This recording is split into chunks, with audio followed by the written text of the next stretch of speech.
রাজনৈতিক দল ও অংশীজনদের সাথে আলোচনা করে ঢাকায় জাতিসংঘের মানবাধিকার মিশন খোলার চুক্তি করা দরকার ছিল বলেছেন বিশেষজ্ঞরা।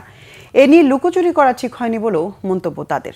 তবে মানবাধিকার কার্যালয়ের মিশন থাকলে জাতিসংঘের মানবাধিকার রিপোর্ট নিয়ে ভুল বোঝাবুঝি যেমন হবে না, তেমনি একতরফাও হবে না বলে মনে করেন বিশ্লেষকরা।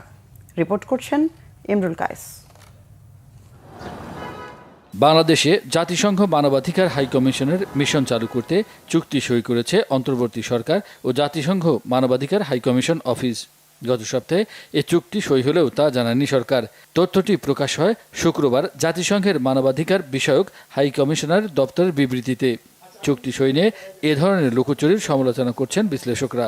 বলছেন, এতে বিরোধীরা প্রোপাগান্ডা চালানোর সুযোগ পাবে। যে মানবাধিকার রিলেটেড যে অর্গানাইজেশন এখানে কাজ করবে, অফিস স্থাপন করে, এই ধরনের চুক্তিগুলো আসলে জনসম্মুখে প্রকাশ করা না করার যে টেন্ডেন্সিটা, কিংবা অ্যাক্টিভ যে রাজনৈতিক দলগুলো আছে গণতান্ত্রিক ব্যবস্থাপনার মধ্য দিয়েই তাদের সঙ্গে আলাপ আলোচনা না করার বিষয়টা সরকারের জন্য এটা নেতিবাচক। এই জন্য যে জুলাই আগস্টের যে গণ অভ্যুত্থান, সেই অভ্যুত্থানের স্পিরিটকে যারা ধারণ করে না, তাদেরকে আসলে সমালোচনা করার একটা সুযোগ তৈরি করে দেয়। ঠিক বুঝতে পারছি না এই লুকোচুরি কেন করা হলো।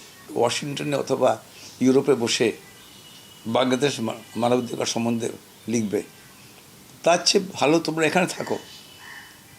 এখানে অফিস খুললে আমরা তো ওদের সঙ্গে ইন্টারাক্ট করতে পারি, কথাবার্তা বলতে পারি। ওরা যদি বলে ওখানে লাঙ্গন এসে ওখানে, তোমাদের ইনফরমেশন কারেক্ট না।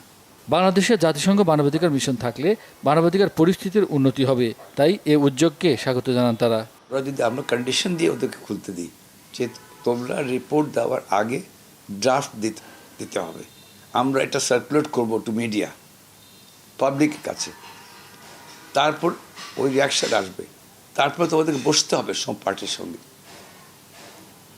এবং কনসেনসাস পরে তোমরা এই রিপোর্টটাকে রিলিজ করতে পারবে। আদারওয়াইজ আমরা এটা অ্যাকসেপ্ট করবো না।